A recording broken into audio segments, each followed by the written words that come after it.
क्यों दिया गया? एक ही विद्यार्थी का रिजल्ट 5 पोस्ट के लिए क्यों भरा गया? और तीसरा और आखिरी सवाल, 12वीं के पद के लिए 12वीं के बच्चों के साथ ग्रेजुएशन के बच्चों को उठाया गया, क्या दोनों का स्तर समान है? और नॉर्मलाइजेशन और 15-20 नंबर किस प्रक्रिया के तहत बढ़ाया जाता है? अगर आप छात्रों के सवाल जवाब दें सर, उन्हें फायदा हो। आपने सारे प्रश्न पूछे, सारे के सारे महत्वपूर्ण प्रश्न हैं। मैं इन सारे प्रश्नों को एक एक करके लेता हूँ। सबसे पहले लेवल 1 में 2 स्टेज एग्जाम क्यों? 1,25,00,000 के आसपास स्टूडेंट्स ने अप्लाई किया है। इतनी बड़ी संख्या में देश भर में अगर रिक्रूटमेंट करना है तो आपको एक लेवल के एग्जाम से, सिंगल एग्जाम से करना बहुत मुश्किल है। फिर भी हम इसको री एग्जामिन करेंगे। इतनी बड़ी संख्या में 1,25,00,000 कैंडिडेट्स अगर हो तो कैसे उनको एक साथ सेम लेवल, सेम तरीके से, same level of hardness of question की, ये सब करना अति डिफिकल्ट। आप सब इस प्रक्रिया से गुजर चुके हो, आप भी समझते होंगे। इसलिए इसके दो, एक प्रीलिम एग्जाम और उसके बाद में एक कंप्यूटर बेस्ड टेस्ट 2 इस तरह से करके किया गया। वो नोटिस में लिखा गया था कि अगर जरूरत पड़ी, अगर परिस्थिति हुई तो उसके 2 लेवल किए जाएंगे। पहला ये। दूसरा आपका प्रश्न कि 10+2 में ग्रेजुएट्स को कैसे अलाउ करें। देखिए, किसी भी एग्जाम में मिनिमम क्वालिफिकेशन का स्टैंडर्ड होता है, मैक्सिमम क्वालिफिकेशन का नहीं होता है कभी भी। ये कानूनन कॉन्स्टिट्यूशनल व्यवस्था में हम लोग काम कर रहे हैं। कॉन्स्टिट्यूशनल व्यवस्था के हिसाब से हम मिनिमम प्रिस्क्राइब कर सकते हैं, मैक्सिमम प्रिस्क्राइब नहीं कर सकते। तो 10+2 के लिए जो क्वालिफिकेशन वाला स्केल है, उसमें अगर ग्रेजुएट बैठे तो उसको रोकने का हमें कोई अधिकार नहीं है, किसी को कोई अधिकार नहीं है। अगर कोई नया इसके बारे में कोई नया न्यायपालिका की तरफ से कोई चीज आती तो अलग बात है, लेकिन हमारे पास कोई अधिकार नहीं है इसका। दूसरा विषय था ये। तीसरा विषय आपने रखा समय का।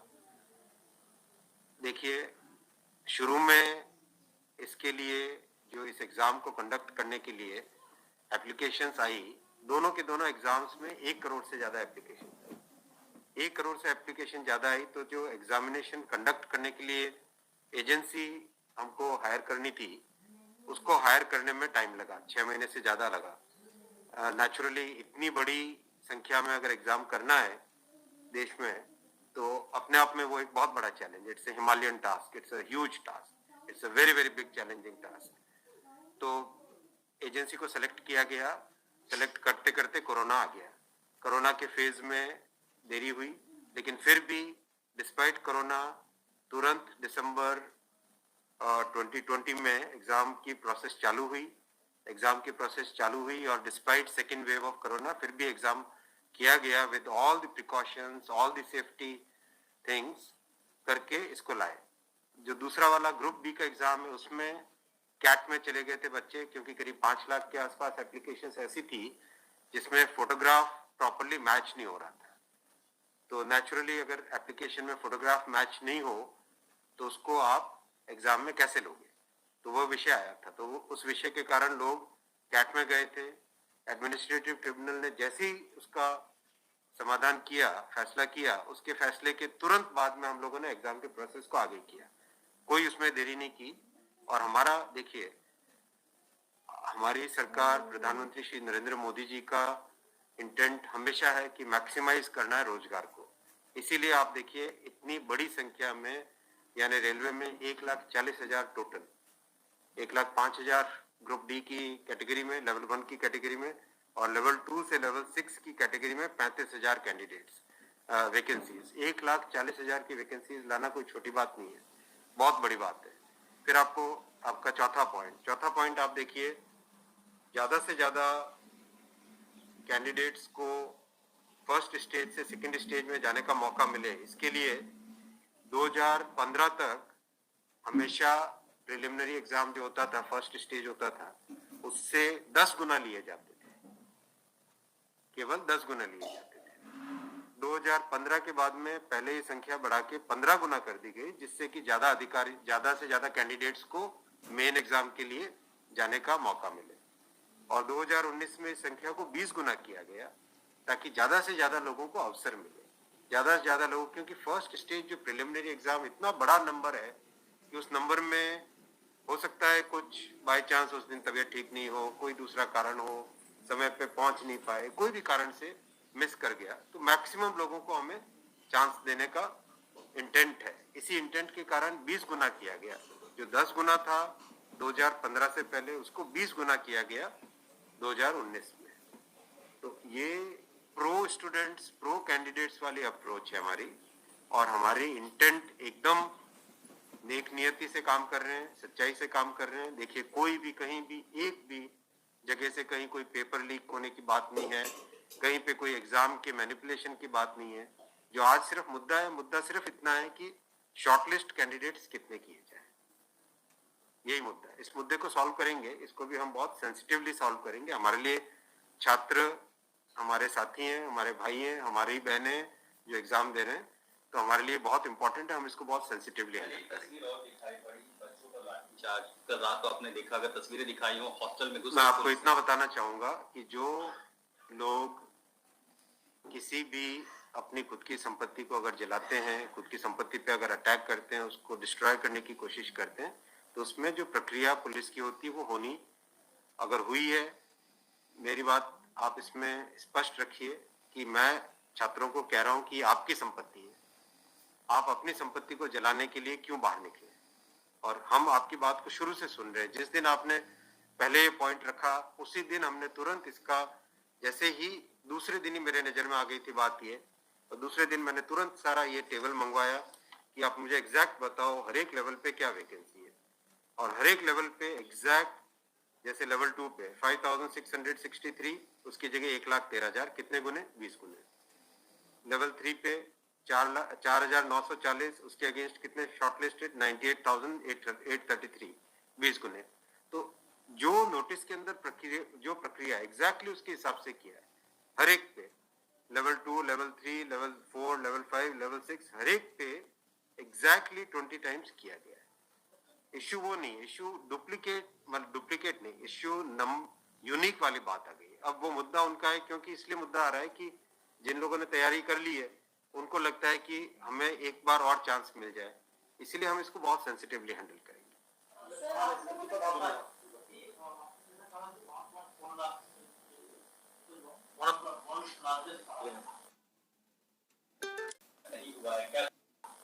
As of now, how many recruitment has happened, and by when all these things will be done? Because it was announced. यही तो रिक्रूटमेंट चल रहा है। देखो, इतना मैसिव, मैं आपको पूछूं कि वर्ल्ड का सबसे बड़ा एग्जाम कौन सा है? वर्ल्ड का अगर, या इंडिया का भी अगर बड़े एग्जाम्स देखें, तो बड़े एग्जाम्स में जेई बहुत बड़ा एग्जाम होता है, सिविल सर्विसेज बहुत बड़ा एग्जाम होता है, स्टाफ सिलेक्शन कमीशन का बहुत बड़ा एग्जाम। इन सब एग्जाम्स में एप्लीकेशंस की संख्या होती है 5 से 7 लाख, 8 लाख, 10 लाख। यहाँ 1 करोड़ एप्लीकेशन है। आप ये तो देखिए ना कि कठिन कितना है। 1 करोड़ एप्लीकेशन, 1.25 करोड़ एप्लीकेशन, 1 करोड़ 25 लाख, 1 करोड़ 35 लाख, उसमें समय लगता है। But this is something government was aware in a country where there is so much of unemployment, and there will be vacancy like this. Everyone will apply. इसीलिए तो टाइम तो इतना लगेगा ही। अगर आपको इस एग्जाम को ढंग से करना है, इतना टाइम लगेगा, चाहे कोई करे। और उसके बाद भी आज देखा कि गया से आगजनी की तस्वीरें आ रही हैं। क्या ये कन्वे नहीं हो पा रहा है? कहाँ पर ये लैक ऑफ कम्युनिकेशन आपको लग रहा है, या मैटर पॉलिटिसाइज हो चुका है? नहीं, कुछ लोग इसका गलत फायदा उठा रहे हैं, और मैं उनसे भी निवेदन करूंगा कि छात्रों को भ्रमित न करें, कोई गलत इसका उपयोग न करें। ये छात्रों का मामला है, ये देश का मामला है, इसको हमें सेंसिटिवली हैंडल करना चाहिए, और इसमें हर तरीके से संवेदनशीलता के साथ इस मामले को लेना चाहिए। सर, कुछ छात्रों के ऊपर एफआईआर भी दर्ज हुई है, कुछ पुलिस के स्टडी में भी ये सभी के समय है शिक्षा बयान, और उसके आप खबरों की जांच करिए। देखो, जो पुलिस की प्रक्रिया है वो अलग चीज है। मैं अभी मुद्दा है, जो उस मुद्दे को कैसे सॉल्व करें उस पे सोचना चाहिए, हमें फॉरवर्ड लुकिंग होना पड़ेगा। हिंसा की खबरें या फिर जो रेल रोकने का जो मूवमेंट चल रहा है, ट्रैक पे स्टूडेंट बैठे हैं, क्या उन राज्यों के मुख्यमंत्री से आपकी बात हुई है, और क्या कुछ आप लोग की इस संदर्भ में कि कैसे? बिल्कुल, सब जगह लॉ एंड ऑर्डर स्टेट का जो रोल होता है, राज्यों के मुख्यमंत्रियों ने भी बहुत संवेदनशीलता के साथ काम किया है, और हम भी कॉन्स्टेंटली टच में हैं, कंटिन्यूसली टच में हैं। और जो आज कमेटी की बात भी सबके पास जा चुकी है ऑलरेडी, और मेरे ख्याल से ज्यादातर जगह से स्टूडेंट्स ने इस विषय को स्वीकार भी किया है और मैं अभी भी रिक्वेस्ट करूंगा एक बार फिर सारे स्टूडेंट बंधुओं को, छात्रों को, कैंडिडेट्स को कि आप प्लीज अपनी ग्रीवेंसेस को, अपने पॉइंट को, अपने कंसर्न को, अपने विषय को, अपने मुद्दे को फॉर्मली रखिए। हम इसको एकदम संवेदनशीलता के साथ टैकल करेंगे।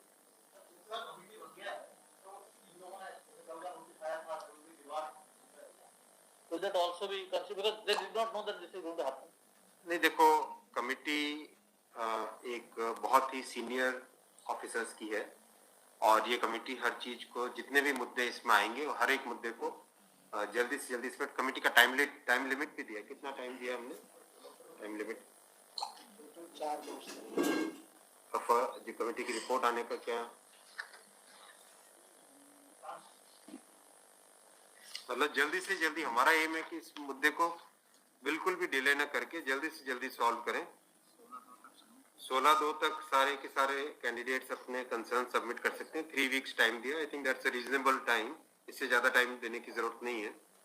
और कमिटी अपना सारे कंसर्न्स को एग्जामिन करके रिकमेंडेशंस देने का टाइम 4 मार्च दिया गया, तो कोशिश करेंगे उससे पहले अगर हो जाए, 4 मार्च से भी पहले अगर हो जाए। डिपेंड करेगा कि कितने रिप्रेजेंटेशंस आते हैं और मोटे मोटे मुद्दे तो अभी आ चुके हैं पब्लिक में सबके, इसलिए मुझे नहीं लगता है कि इसमें बहुत ज्यादा टाइम लगेगा।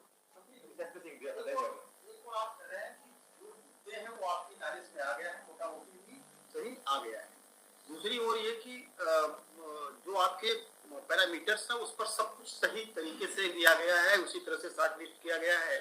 फिर इसमें प्रॉब्लम, फिर उसमें कमेटी आपको रिपोर्ट क्या करेगी और करेंगे क्या? इसका मतलब अगर चेंज करते हैं कुछ तो दूसरे एक बड़ा पक्ष और भी तो विरोध करेगा। हाँ, ये इसीलिए तो मैं आपको देखो बताऊं ना, एग्जैक्ट किसी भी लेवल पे नोटिस में जो लिखा था कि 20 गुना कैंडिडेट लेंगे, अगर आपके सामने टेबल रखा हुआ है 5,663 की जगह 1,13,000 यानी 20 गुना, 4,940 के लेवल 3 में 98,833 20 गुना, 161 के अगेंस्ट 3223 20 गुना, 17,393 347 3,47,676 20 गुना, 7,124 वैकेंसीज के अगेंस्ट 1,42,413 20 गुना, एग्जैक्ट 20 गुना है हर एक लेवल का। अब स्टूडेंट्स क्या कह रहे हैं कि जिन कैंडिडेट्स ने एक से ज्यादा लेवल में क्वालिफाई कर दिया है,